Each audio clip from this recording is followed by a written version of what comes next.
बिस्मिल्लाहिर्रहमानिर्रहीम अस्सलाम वालेकुम नाज़रीन। मखसूस नशिस्तों के केस का फैसला अब से कुछ देर के बाद शायद सुनाया जाएगा, या जब ये वीलॉग आप देख रहे होंगे तो शायद ये केस का फैसला जो है वो सुनाया जा चुका हो। मखसूस नशिस्तों के हवाले से कि ये नशिस्तें किसको दी जानी चाहिए, इस वक्त इलेक्शन कमीशन ऑफ पाकिस्तान के अंदर एक इंतहाई अहम आला सतह का इजलास हो रहा है। मखसूस नशिस्तों के हवाले से अब ये मामला जो है वो ज़ेर गौर इस एतबार से भी आया है क्योंकि सुप्रीम कोर्ट ऑफ पाकिस्तान का एक फैसला था कि जी आपने मखसूस नशिस्तें पीटीआई को देनी है। पीटीआई उसके अंदर बिल्कुल अपनी उसकी इस्तदा ही नहीं थी, लेकिन फिर उन्होंने कहा नहीं जी, जिन मेम्बरान ने सर्टिफिकेट दे दिया है वो तो पीटीआई के तस्वर होंगे, जिन्होंने नहीं दिया उनके लिए 15 दिन का टाइम है, वो 15 दिन के अंदर अपने डिक्लेरेशन जमा करवाएंगे। अगर वो पीटीआई का डिक्लेरेशन जमा करवा देते हैं तो उस सूरत के अंदर वो नशिस्तें जो हैं वो पीटीआई को मिल जाएंगी। अब पीटीआई इस सारे मामले के अंदर एप्लीकेंट ही नहीं थी।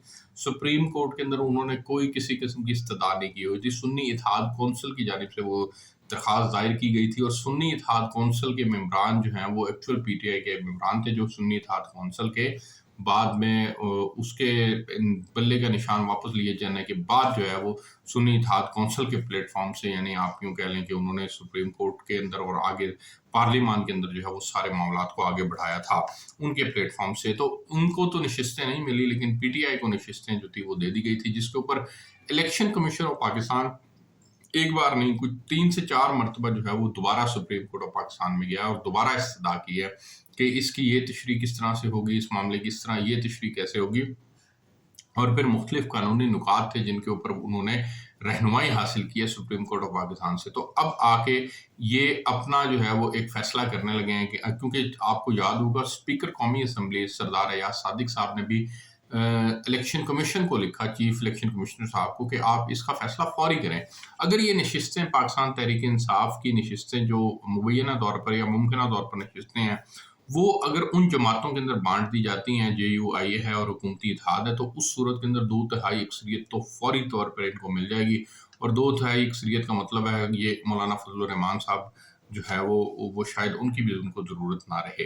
लेकिन अगर वो नशिस्तें नहीं मिलती हैं तो फिर उस सूरत के अंदर 2/3 अक्सरियत का मामला जो है वो इनके पास नहीं रहेगा, फिर इनको मौलाना फजल रहमान साहब की ज़रूरत पेश रहेगी।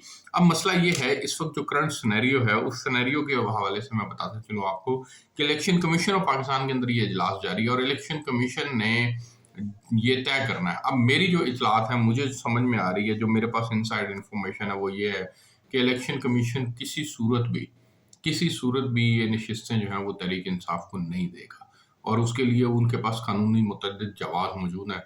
वो उनके ऊपर तौहीन अदालत लगेगी, वो वापस सुप्रीम कोर्ट ऑफ पाकिस्तान से रजू करेंगे। लेकिन जब तक ये सारी प्रोसीडिंग्स होंगी उस वक्त तक असम्बली की कार्रवाई मुकम्मल हो चुकी होगी। तो जब असम्बली की कार्रवाई मुकम्मल हो चुकी होगी तो उस सूरत के अंदर जो है वो उसको अनडू करने के लिए एक बार फिर जो है वो एक कानूनी जद्दोजहद है जिससे गुजरना पड़ेगा। तो मेरा ज़ाती ख्याल है कि वक्त से फ़ायदा उठाते हुए ये लोग जो हैं वो फौरी तौर पर इसके ऊपर अमल करेंगे और अमल करते हुए इलेक्शन कमीशन ऑफ पाकिस्तान, मेरी इंफॉर्मेशन ये है कि ये मखसूस नशिस्तें एक बार फिर जो है वो इसका ऐसा दरमियानी रास्ता निकालेंगे कि ये हुकूमती इत्तेहाद का हिस्सा बन जाएंगे और उस सूरत के अंदर जो है वो एक वावेला होगा, एक धौंस धांधली का इल्ज़ाम लगेगा और वो सारे मामलात होंगे। लेकिन बहरहाल इसका कोई कानूनी जवाब जो है वो ढूंढते हुए सुप्रीम कोर्ट ऑफ पाकिस्तान के अंदर दोबारा जब जाया जाएगा तो फिर उसकी जस्टिफिकेशन क्रिएट करने की कोशिश की जाएगी। ये मेरे पास इन्फॉर्मेशन है, बहरहाल देखते हैं हालात किस तरफ बैठते हैं। हमें यहाँ से इजाज़त दीजिए, आपसे फिर मुलाकात होगी, तब तक के लिए अल्लाह के बाद।